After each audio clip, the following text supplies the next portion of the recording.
Karena kita melakukan penolakan dan bertahan di situ. Kemudian datang lagi di tanggal 13 Januari dalam tempo yang 1 bulan. Itu sangat aneh menurut saya. Kok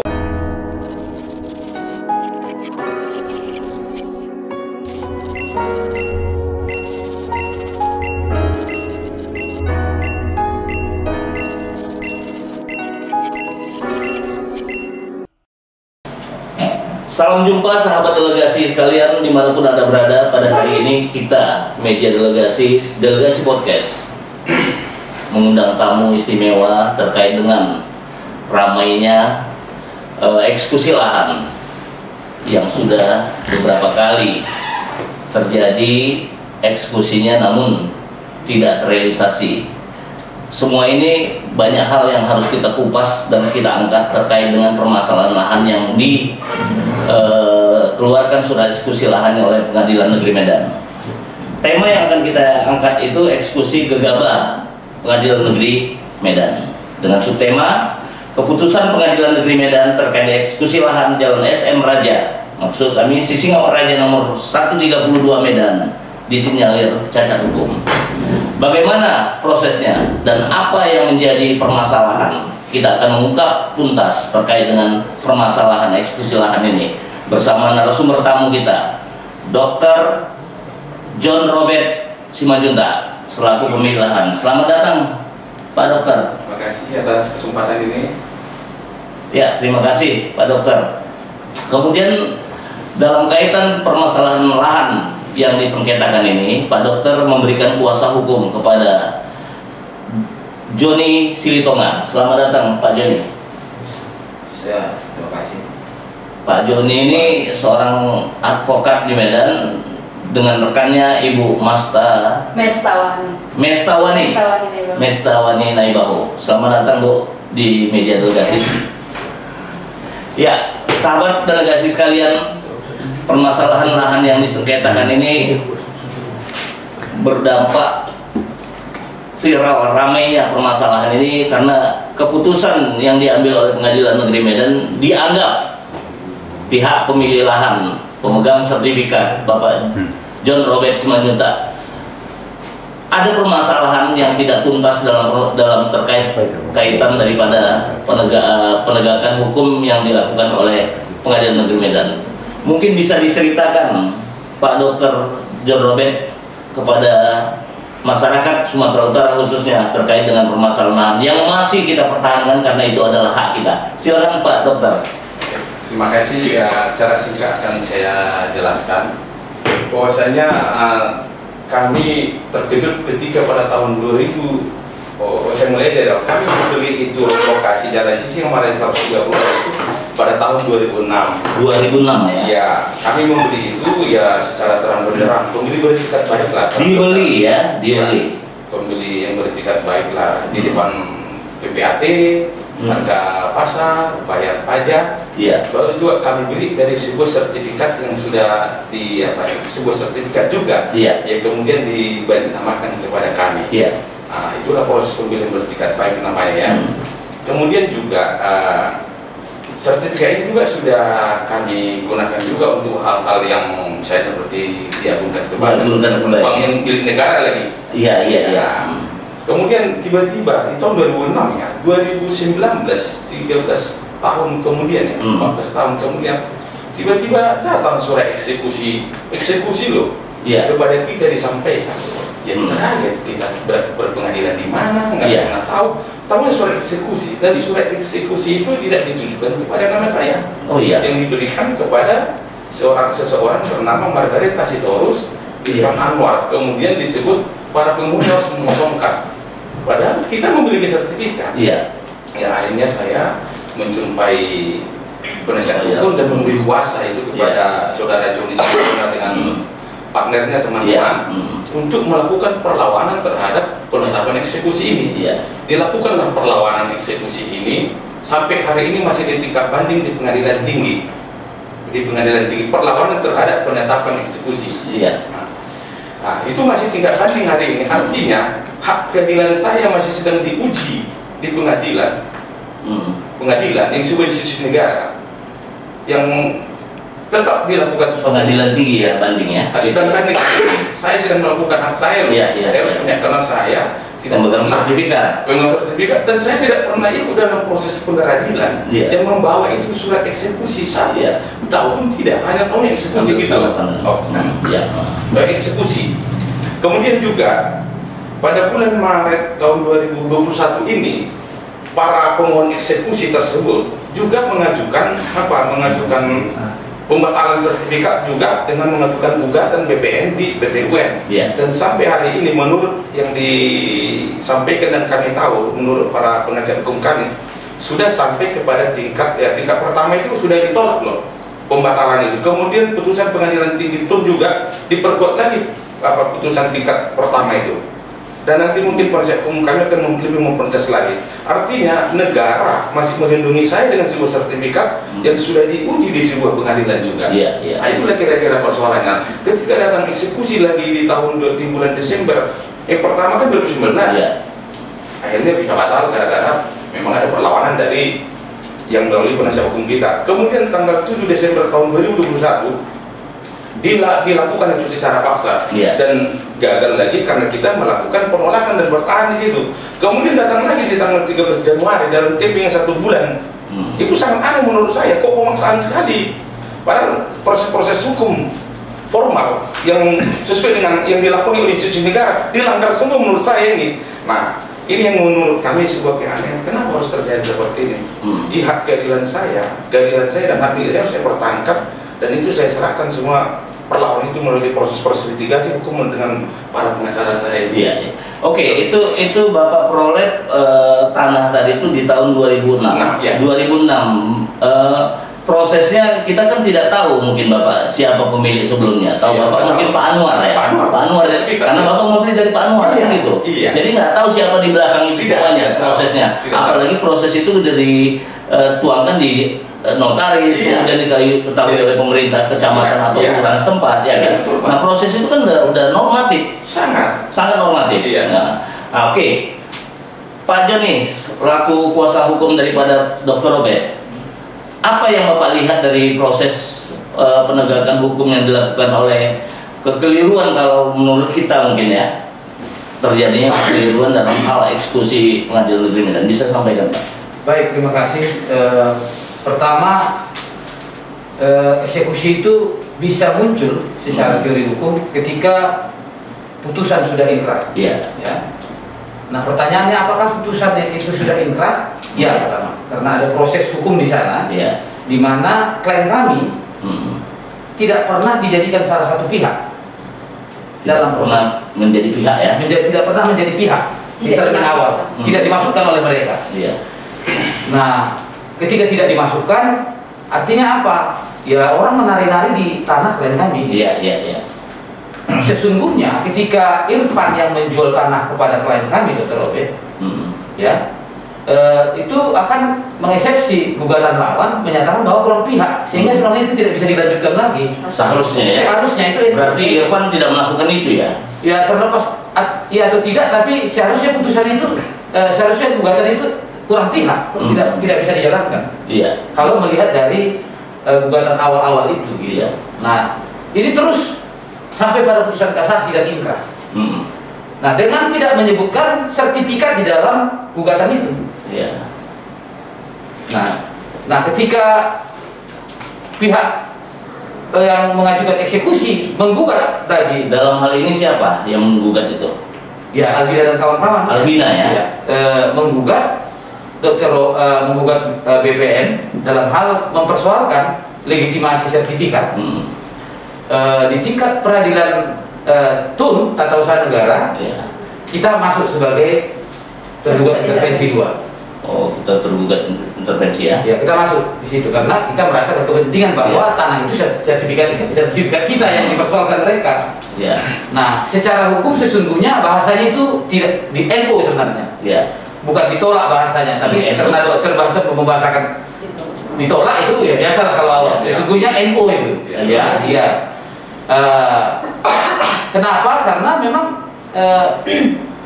proses pembentukan sertifikat itu is oke, tidak ada masalah lagi. Iya, iya. Menurut BPN itu sertifikat yang diserahkan kepada Pak Dr. Robert itu clear ya? Sudah sesuai. Artinya sudah sesuai kan? BPN begitu, kita masih sebagai intervensi menyatakan bahwa mereka kehilangan waktu, ya, kehilangan tenggang waktu untuk mempersoalkan sertifikat itu. Sehingga artinya apa? Bahwa sertifikat itu sampai sekarang masih sah. Iya. Artinya bahwa ada diuji dia oleh mereka, walaupun ujian itu belum sampai membahas pokok perkara, kita eksepsi dia karena lewat waktu atau daluarsa, ya itu NU. Nah, mereka banding ke pengadilan tata usaha negara, pengadilan tinggi tata usaha negara. Di pengadilan tinggi, majelis memutuskan menguatkan putusan nomor 23 peradilan tata negara. Oleh karena itu sesungguhnya informasi awal ini kami sudah sampaikan kepada pihak ketua pengadilan Medan bahwa pihak dari pemohon mengajukan gugatannya menggugat ini dan kami masuk sebagai turut intervensi. Kami dimenangkan di situ, itu artinya bahwa sertifikat itu masih sah. Oleh karena itu kami mohon supaya jangan dilakukan. Ya, terkait dengan adanya surat eksekusi dari Pengadilan Negeri Medan, seharusnya pemilik lahan yang sudah keluar sertifikatnya, seharusnya Pengadilan Negeri kan membatalkan sertifikat yang sudah keluar tadi. Seharusnya kalau misalnya, iya kan, karena kan ini kan permasalahan karena udah ada pihak lain yang menerima lahan tadi dengan nama yang berbeda. Ya, sesungguhnya bahasanya yang paling tepat bahwa pengadilan negeri sesungguhnya tidak bisa membatalkan sertifikat, karena itu ranahnya. Oh iya. Yang bisa membatalkan sertifikat BPN adalah peradilan tata usaha negara. Betul. Nah, jadi kan ada dua pengadilan ini sekarang, iya. antara peradilan negeri dan peradilan tata usaha negara. Jadi yang umum sesungguhnya tidak punya legitimasi, tidak punya wewenang administratif membatalkan sertifikat. Iya. Yang bisa Bu Masta, menurut Ibu bagaimana tentang permasalahan ini sehingga terjadi carut marut di dua institusi kehakiman, satu di pengadilan negeri, satu di pengadilan tata usaha negara. Kan ini terjadi tumpang tindih atau perbedaan. Bisa diceritakan Bu Masta? Kalau kita bicara tentang sertifikat, yang bisa membatalkan sertifikat hanya dua instansi. Ya. Pengadilan tata usaha negara dan BPN sendiri yang menerbitkan sertifikat itu. Jadi di sini memang karena proses persidangan sudah berjalan di Pengadilan Negeri Medan, seharusnya karena kita sudah memberitahukan adanya putusan tata usaha negara yang menyatakan kalau sertifikat itu masih sah, alangkah baiknya, elegannya seharusnya mereka menunda dulu melakukan eksekusi ini, menunggu ada putusannya ingkrah, karena kita juga sudah melakukan upaya hukum banding, kita tunggu dulu banding, mereka menunda itu. Tapi faktanya di lapangan, mereka tetap melayangkan itu semua. Itu yang kita sayangkan dari pihak Pengadilan Negeri Medan. Kurang arif rasanya.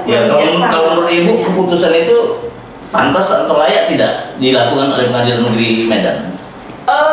Bukan soal istilahnya kalau misalnya sesuai dengan prosedur, sesuai dengan prosedur. Ini kita bicara layak atau tidak. Kalau kita bicara sebenarnya tidak layak.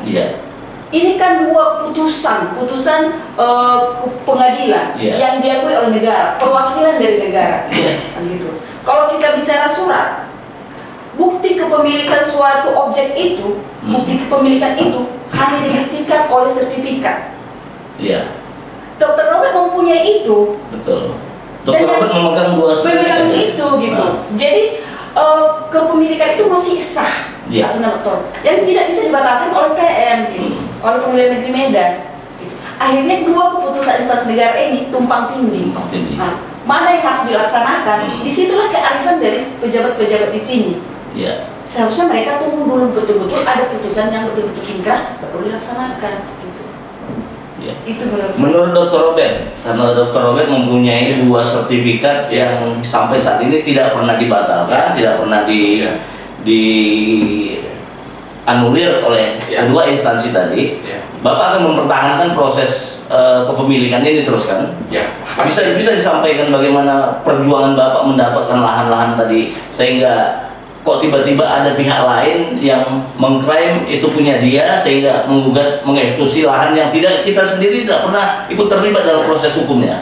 Silakan Pak. Jadi kalau melihat kasus ini ya, saya memberi dengan sesuai dengan aturan negara ya, dilindungi negara. Sampai 13 tahun tiba-tiba ada soal eksekusi, itu suatu hal yang aneh bagiku kan. Aneh. Bagiku. Saya memiliki sertifikat. Nah, saya tahu ini ada persoalan ketika ada persoalan apa, sudah ada surat eksekusi. Ketika sudah ada surat eksekusi baru saya tahu itu ada persoalan di luar sana. Nah, artinya apa? Kalaupun itu sebuah proses formal peradilan di luar sana, formal ya saya bilang, formal itu kan boleh aja ada, tapi tidak menyentuh keadilan kepada saya. Oh betul. Ya dong, nggak menyentuh.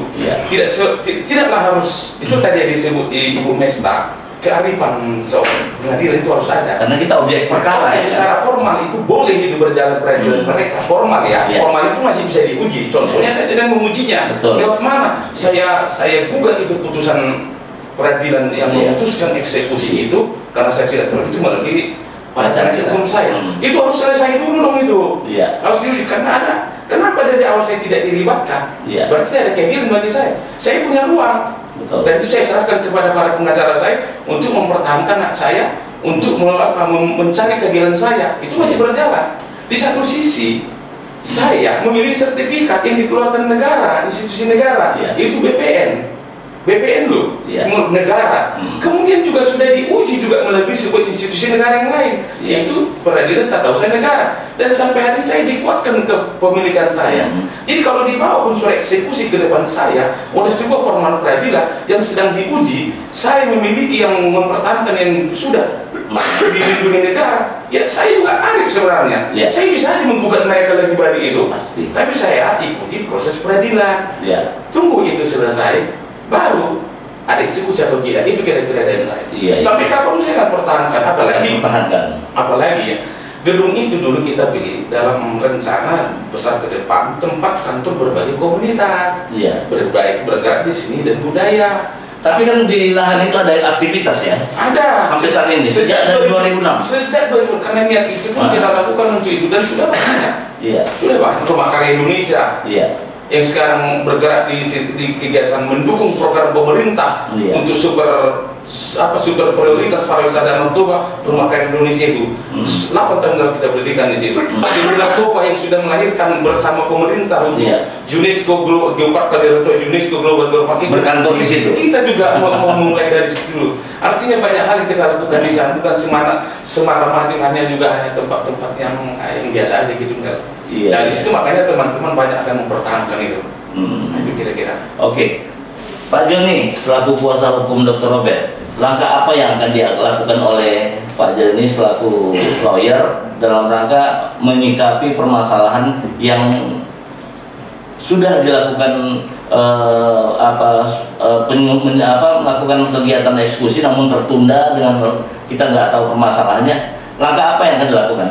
Ya, poin pertama kita akan menyurati ulang kedua Pengadilan Negeri Medan dan kita nyatakan bahwa proses di Pengadilan Tinggi Tata Usaha Negara itu menguatkan putusan 23 yang menyebutkan bahwa pemohon eksekusi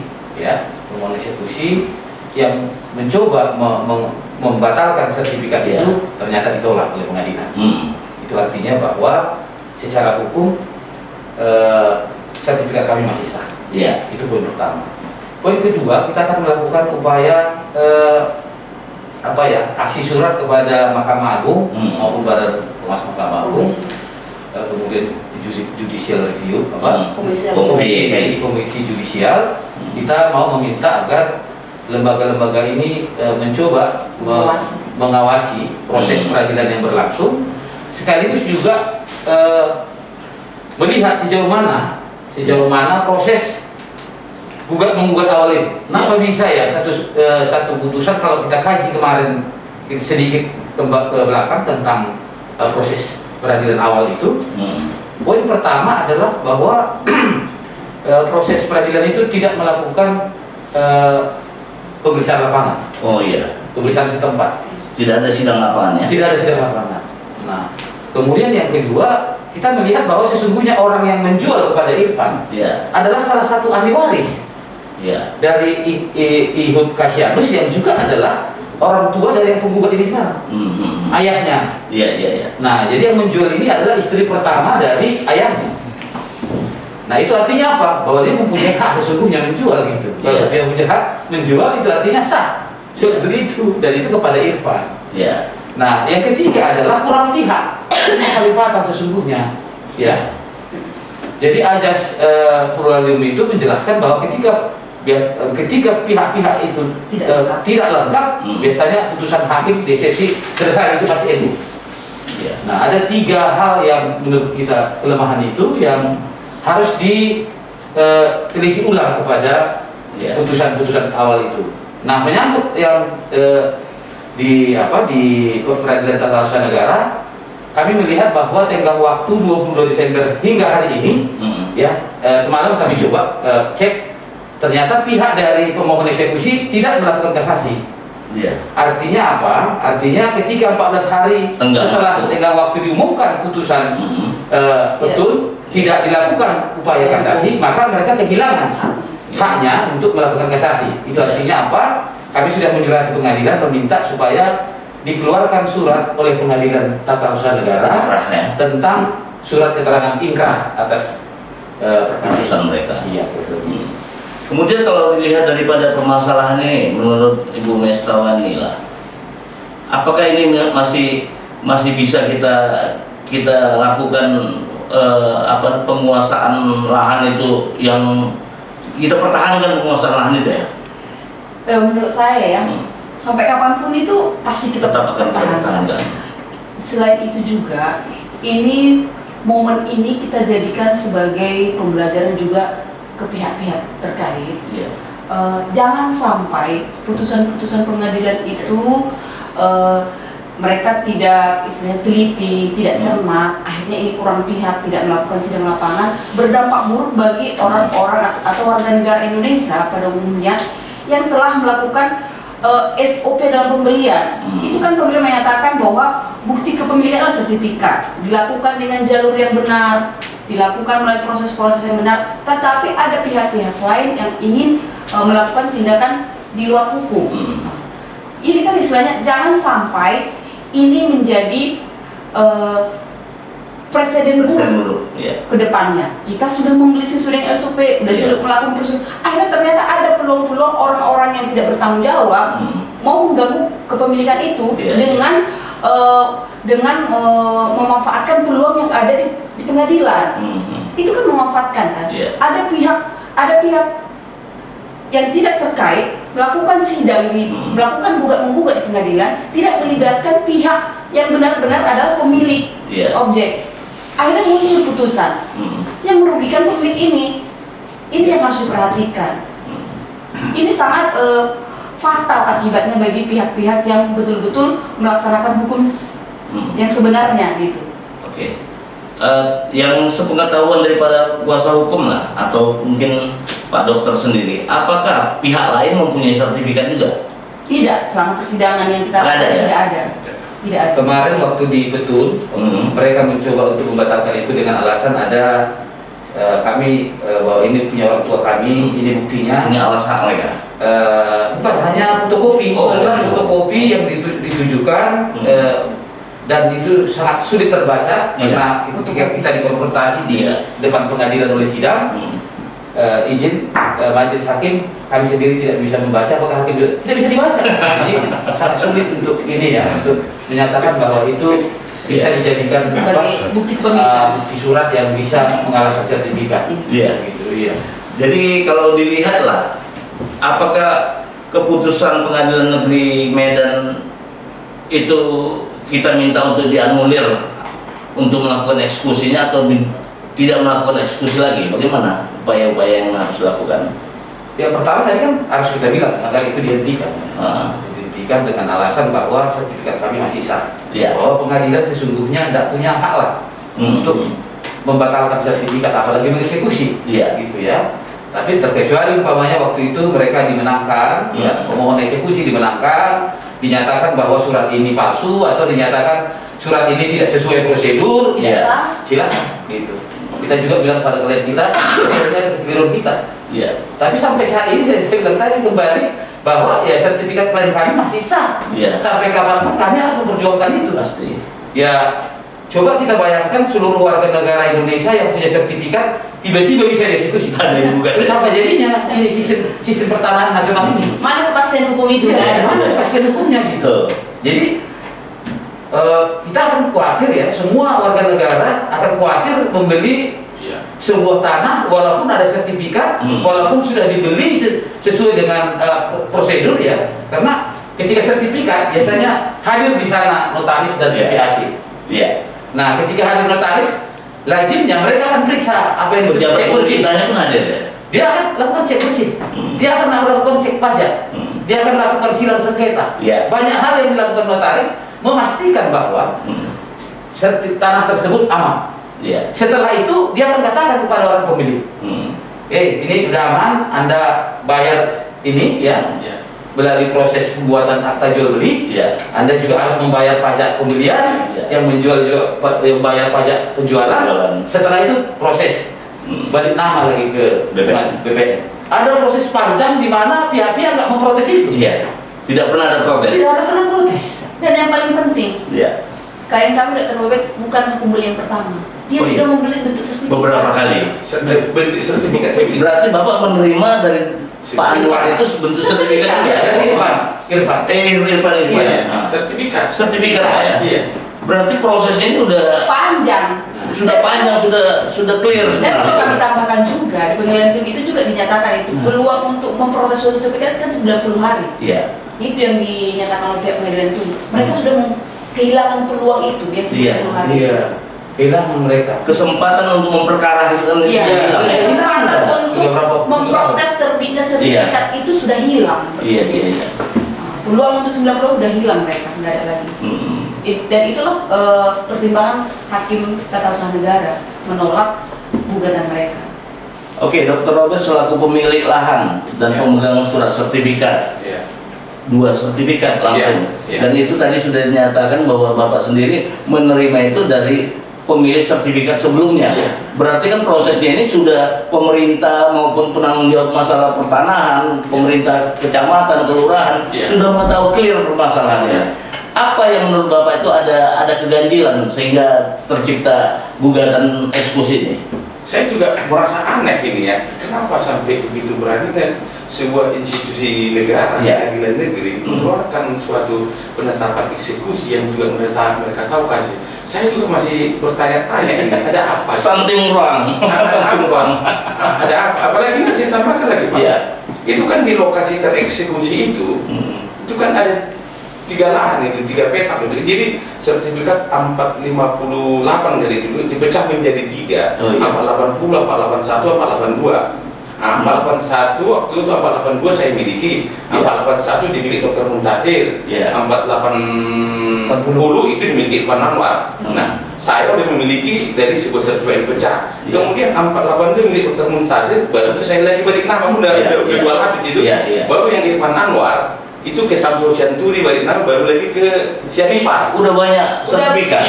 Baru kemudian kan salah satu yang lahan yang bersertifikat 480 kan belum dibangun oleh pemiliknya. Yang di belakang. Itu salah satu yang mengaku sebagai keluarga dari pemohon eksekusi sudah melakukan eksekusi sepihak di tempat itu, di temboknya itu.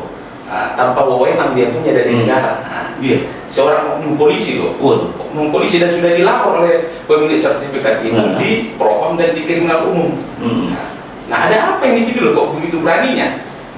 Kok begitu berani? Nah, itu sebuah ada situasi apa yang ada di balik-baliknya gitu. Jadi carut marut masalah peradilan hukum kita, pengadilan kita ini juga sangat perlu menjadi pengawasan, perhatian pemerintah, perhatian masyarakat. Karena mungkin ini menjadi menjadi situasi yang membuat mereka pusing juga, karena banyaknya masyarakat yang respon terhadap permasalahan ini. Yang kita lihat dan kita angkat sendiri di beberapa tayangan media yang kita apakan, responnya sangat banyak positif Pak terkait dengan proses ini. Kok bisa terjadi seperti ini peradilan kita? Bagaimana ini bisa terjadi? Kok seperti pembiaran? Ada mau saya sampaikan lagi Pak. Terkhusus untuk eksekusi kemarin yang tanggal 13 itu. Yang tanggal 13 kan proses administrasi pemerintah melalui sebuah institusi negara, pengadilan negeri itu sudah melakukan loh ke Margareta diberikan, ke Irfan diberikan, ke saya diberikan, tapi saya tolak.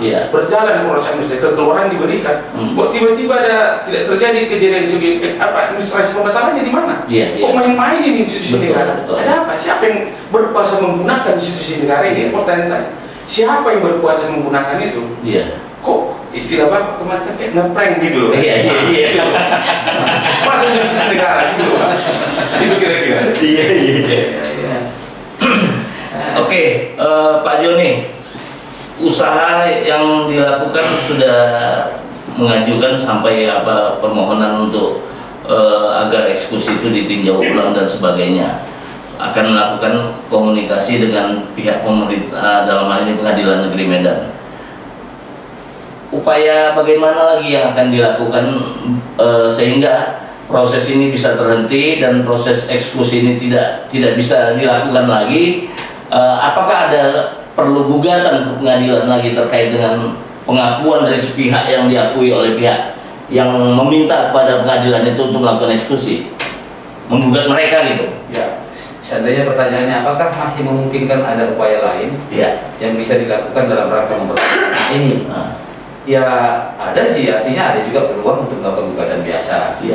Tapi bagi kami lebih kepada melihat bahwa suka tidak suka putusan peradilan tata usaha negara itu menjadi sesuatu yang kuat bagi diri kami, khususnya bagi klien kami yang bisa kami pastikan bahwa tidak seseorang pun siapapun yang tak bisa mempersoalkan sertifikat hak milik kami. Karena seseorang yang merampas hak milik ini dengan tidak melalui prosedur hukum itu sebenarnya pelanggaran hak asasi manusia. Artinya milik itu tidak boleh diganggu siapapun, termasuk. Apa terkait dengan ini ada upaya untuk meminta perlindungan pada Komnas HAM? Belum. Tapi kita mau bilang begitu. Begitulah. Karena ada pelanggaran hak asasi manusia dia enggak. Begitu kuatnya lah bagi kami. Kita lihat nanti. Artinya kita sudah minta kepada pengadilan untuk mengeluarkan surat keterangan inkrah. Kalau itu keluar, kami akan kirim juga mungkin kepada institusi negara yang paling tinggi lah. Kalau ada lagi tidak penting ke guru Pancasila itu kita berikan. Kita supaya kami mau bilang ini hak kami. Hak asasi itu kan hak kepemilikan. Salah satu hak kebebasan kita juga hak asasi manusia. Jadi ketika ada harta benda kita yang kita miliki juga bisa dirampas oleh seseorang, sudah mulai itu gitu. Jadi mereka bilang kami berdasarkan hukum pengadilan negara pengadilan umum. Kami ada betul yang jaga kami. Ada sertifikat kami yang sampai saat detik ini tidak pernah dibatalkan oleh sebuah putusan pengadilan. Karena itu kami mempertahankan undang-undang, mempertahankan sertifikat itu berarti mempertahankan undang-undang tentang peradilan tata usaha negara. Oke, sahabat delegasi sekalian, sangat menarik permasalahan ini untuk dikupas dan diminta keputusan yang berkeadilan. Apalagi Pak John Robert Simanjuntak sudah memilikinya sejak tahun 2006 dan proses kepemilikannya juga sebelumnya sudah melakukan perubahan balik nama sertifikat dari pihak lain pemilik sebelumnya, dari beberapa pemilik sebelumnya. Ada beberapa kali proses sertifikat dan itu proses administrasi negara, dan Pengadilan Tata Usaha Negara sudah menetapkan bahwa kepemilikan Pak John Robert adalah sah sesuai dengan surat yang keputusan yang mereka berikan. Sebelum kita tutup, bisa disampaikan harapan-harapan dari Pak Dr. John Robert terkait dengan permasalahan yang sedang dialami, sehingga upaya-upaya hukum yang sedang dilakukan agar pihak-pihak pemegang kekuasaan kehakiman hukum di Sumatera Utara khususnya, bahkan di Indonesia pada umumnya, bisa melihat titik terang yang jernih dan berkeadilan kepada yang sedang berjuang terhadap hak atas lahan kepemilikan yang dimiliki oleh Bapak John Robert Simanjuntak. Dipersilakan Pak John. Kami berharap dari sebuah proses yang saya hadapi sekarang menjadi hikmah yang saya ambil, seperti tadi yang disampaikan oleh Ibu Mestawani Nebako, saya sangat mendukung bahwa menjadi suatu presiden yang baiklah. Jadi melalui proses ini kita berharap sebuah peradilan di negeri ini menuju yang baiklah. arif dan bijaksana dalam mengambil keputusan ini supaya kita juga tetap dalam koridor hukum. Mungkin kenapa kasus ini kepada saya datang, saya tidak menganggap itu suatu suatu tekanan yang secara pribadi. Saya melihat ini seperti sebuah gambaran umum di Republik ini. Kebetulan saya berharap melalui proses ini, perlawanan kami ini yang didampingi oleh pengacara kami yang sangat kami percaya dalam perjalanannya, berdirilah, tegaklah sebuah keadilan di negeri ini. Kami berharap kepada Pengadilan Negeri Medan, Pengadilan Tinggi, Mahkamah Agung, dan institusi negara yang lain melihat ini supaya keadilan negeri ini tegak dan kita menjadi sebuah negara yang memang berdasarkan hukum. Itulah harapan saya. Bang John, closing statement-nya. Baik, terima kasih secara khusus kepada masyarakat di Sumatera Utara dan Indonesia secara umum bahwa proses tentang peradilan ini itu akan membawa kita pada pembelajaran memahami sistem hukum kita di Indonesia, ya, memahami bagaimana peradilan keputusan-keputusan yang dilahirkan oleh peradilan umum dan kemudian peradilan tata usaha negara, dan kita harus mengambil sikap menyatakan bahwa hal yang ini terjadi, ya semua pihak harus betul-betul justru mengedepankan keadilan ya di depan dari aspek lain. Terima kasih. Bu Mestowani, closing statementnya agar pencerahan terkait masalah proses peradilan ini bisa lebih dipahami oleh rakyat. Ya, sebagai advokat, saya hanya berpesan kepada pemangku-pemangku jabatan, pengambil-pengambil keputusan, khususnya di dunia pengadilan, dalam mengambil suatu keputusan itu hendaknya selain dari menggunakan semua pasal-pasal itu, gunakanlah hati nurani. Hati nurani, itu saja sih. Itu ya. Oke, sahabat delegasi sekalian, tidak ada henti-hentinya perjuangan masyarakat rakyat Indonesia dalam rangka menentukan keadilan bagi dirinya. Karena pada saat ini ada pihak yang terzolimi, dalam hal ini Bapak Dr. John Robert Simajuntak yang mempunyai kewenangan terkait dengan kepemilikan lahan dan mempunyai sertifikat yang jelas resmi dari suatu institusi negara. Diketahui banyak pihak, dalam hal ini baik pemerintah kelurahan maupun kecamatan yang ada di Kota Medan, dan itu semua adalah satu keputusan yang sangat sulit untuk ditolak oleh pemerintah harusnya, dalam hal ini pihak Pengadilan Negeri Medan. Upaya-upaya hukum sedang berlangsung, upaya-upaya bagaimana untuk mendapatkan keadilan itu sedang diperjuangkan. Kita berharap agar institusi hukum di Sumatera Utara khususnya dan Indonesia pada umumnya lebih menitik beratkan fungsi keadilan, fungsi hati nurani dalam rangka menentukan keputusannya. Itulah harapan rakyat Indonesia. Kita berharap ke depan agar penegakan hukum lebih berpihak kepada rakyat yang sangat menentukan dan mengharapkan keadilan. Media delegasi dalam hal ini, podcast delegasi, mengucapkan ribuan terima kasih, dan jangan lupa silakan di like, subscribe, dan media delegasi akan terdepan untuk memberikan informasi-informasi yang terbaik bagi masyarakat. Saya Ardiansyah Tanjung selaku host pelaksanaan podcast ini mengucapkan terima kasih. Merdeka!